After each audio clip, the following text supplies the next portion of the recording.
Fort കൊച്ചിയിൽ ഇത്തവണ ഒറ്റ പാപ്പാഞ്ഞി മാത്രമേ കത്തിക്കൂ. ഗാലാഡി കൊച്ചി ഒരുക്കിയ പാപ്പാഞ്ഞിയാണ് കത്തിക്കുന്നത്. കൊച്ചിൻ കാർണിവൽ കമ്മിറ്റി പാപ്പാഞ്ഞിയെ കത്തിക്കില്ല. കൊച്ചിൻ കാർണിവൽ കമ്മിറ്റി നിശ്ചയിച്ചിരുന്ന ന്യൂ ഇയർ റാലിയും ആഘോഷ പരിപാടികളും മാറ്റിവെച്ചു.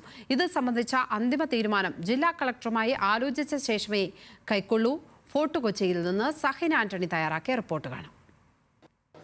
മുൻ പ്രധാനമന്ത്രി മൻമോഹൻ സിംഗിന്റെ വിയോഗത്തിൽ ദുഃഖാചരണമായിട്ട് കൊച്ചിൻ കാർണിവലിലെ എല്ലാ പരിപാടികളും നിർത്തിവെച്ചിരിക്കുകയാണ്. പപ്പാഞ്ഞിയെ കത്തിക്കേണ്ടതില്ല. ഒപ്പം തന്നെ കാർണിവൽ റാലിയും പൂർണ്ണമായും നിർത്തിയിരിക്കുന്നു.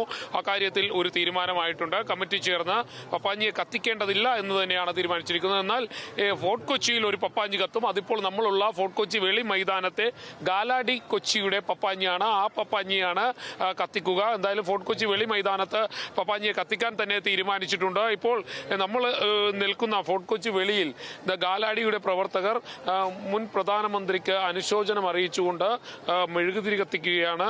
ഒപ്പം തന്നെ ഈ കാണുന്നത് പോലെ ഇനി എന്താണ്, ഏത് തരത്തിലാണ് ഇത്തരത്തിൽ ഒരു പപ്പാഞ്ഞിയെ കത്തിക്കുന്ന രീതിയിലേക്ക് മാറ്റമുണ്ടോ എന്നുള്ളത് കൂടി അറിയേണ്ടത് ബെന്നിയാണ്. ഇവിടുത്തെ കൗൺസിലർ കൂടിയാണ് ബെന്നി. എന്താണ് പപ്പാഞ്ഞി കത്തിക്കാൻ തീരുമാനമായില്ലേ?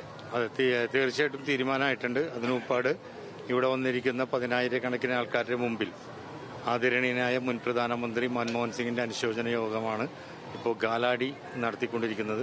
അത് കഴിഞ്ഞപ്പോൾ പോലീസുമായി ബന്ധപ്പെട്ട് ചർച്ചയ്ക്ക് ശേഷം പപ്പാഞ്ഞിയെ കത്തിക്കാം എന്നൊരു തീരുമാനത്തിലേക്ക് എത്തുന്നു. ഒരു നിരാശരാകേണ്ടി വരില്ല കൊച്ചിയിലെത്തുന്ന ആളുകൾ? ഒരിക്കലും ഇല്ല. ഇവിടെ പപ്പാഞ്ഞി നമ്മൾ കത്തിക്കാനുള്ള എല്ലാ തയ്യാറെടുപ്പും പോലീസിന്റെയും കോടതിയുടെയും സഹായത്തോടെ ചെയ്തിട്ടുണ്ട്. ഇനി അത് തുടരും. മൻമോഹൻ സിംഗിന്റെ അനുശോചനമാണ്. തന്നെയാണ്. എന്തായാലും മുൻ പ്രധാനമന്ത്രിക്ക് അനുശോചനം അറിയിച്ചുകൊണ്ട് അവർ ഈ പറയുന്നത് പോലെ തന്നെ മെഴുകുതിരി കത്തിക്കുകയാണ്. അതിനുശേഷം അവർ ഇവിടെ നിന്നും മറ്റ് നടപടികളുമായി മുന്നോട്ട് പോകാൻ തന്നെയാണ് തീരുമാനിച്ചിരിക്കുന്നത്. അതായത് 31-ാം തീയതി കൊച്ചിയിലെത്തുന്ന ആരും നിരാശരാകേണ്ടി വരില്ല. ഫോർട്ട് കൊച്ചി വെളി മൈതാനിയിൽ കാണുന്ന ഗാലാഡി കൊച്ചിയുടെ പപ്പാഞ്ഞി കത്തുക തന്നെ ചെയ്യും.